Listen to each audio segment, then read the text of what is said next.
Today we're going to talk about how you go about planning your ideas when you're developing a speech. Rather than just sitting down and writing from the top of your head, it's a really good idea to actually thoughtfully plan out what you're going to talk about before you begin. And on the board here we've got a range of strategies that you can use to really clearly demarcate your speech from an essay that's read out aloud. So let's start with the first point. A really good thing to do is to treat your speech like a debate. Rather than being an essay, look at it as a way of really exploring an idea. So it might be something like power or racism that you want to explore, and really set up your case at the start of your speech. So just put the text to the side for the beginning and really engage with the notion of the concept that you're trying to explore. Tease it out and really set up a platform from which you can really present a good speech. Once you've done that, once you've got that idea established, then what you can do is support it with evidence from the text. And that'll be a far better way of developing a nice personal voice and really engaging with your audience. And really setting up your ideas so it's unique and it shows that you've thought beyond the ideas and the notes that you've been presented in class. So one thing that you might do is explore how fiction is a means of challenging our thinking. Now, when you read a novel, for example, and even so when you watch a film, it's a private endeavour really. You know, in a film obviously the cinema's dark and so that gives you your own little comfortable space for you to explore these ideas.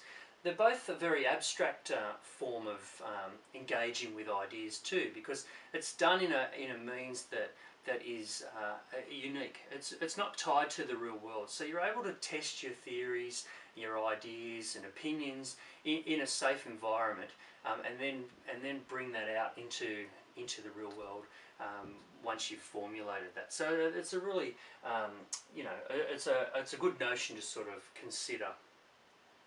It allows you to ruminate, really look at an idea and explore it and think about it without having to actually be physically involved in it.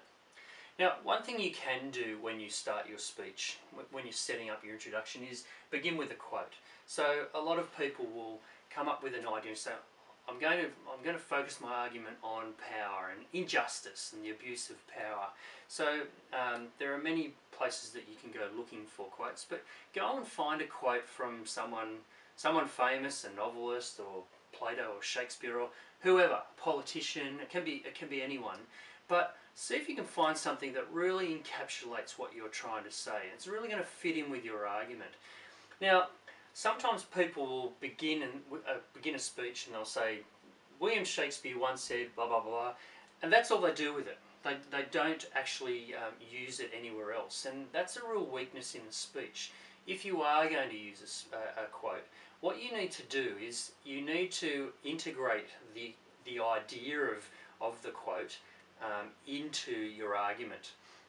And the worst case scenario would be that you introduce your quote and you mention it in setting up of your thesis and argument, but then definitely what you would have to do is in your conclusion you would have to return to the quote from Shakespeare, for example, and use it as a means of drawing your argument together, really defining that. But a better speech will come up with a quote, and there might be a key word or something that you're able to utilise throughout your speech that really develops your argument and consolidates your argument. Sort of like a signpost, I suppose, for the listener and for the marker to just keep coming back to being focused on the main argument that you're trying to make.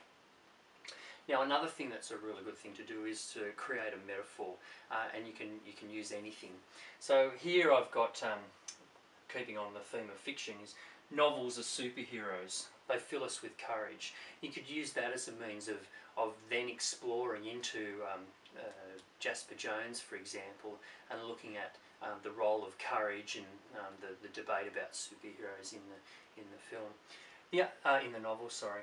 Another thing that you could talk about is bricks. You could say that novels are bricks, or you could say that power, or you could say morality a ton of bricks weighing us down. That's a really nice sort of metaphor that you could use. Another thing you could do is you could talk about novels being binoculars, you know, that they allow us to see the truth more clearly. And then that could be a nice way of segueing into your argument. But really, I mean, you don't have to stick to novels. You can, whatever your idea is, come up with a comparison and then make it work in your speech. And that's a really sophisticated way of presenting your ideas, and marketers really like to listen to that, as do audiences.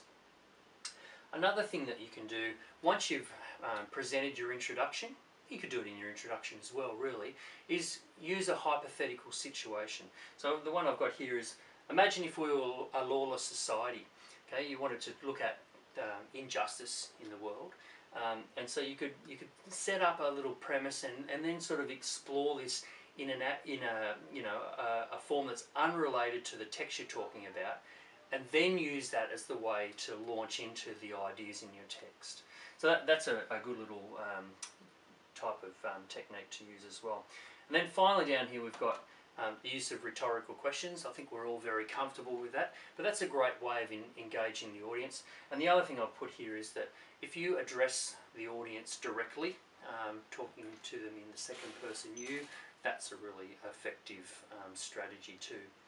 Now, obviously there are hundreds of more ways that you can develop an argument and develop your speech.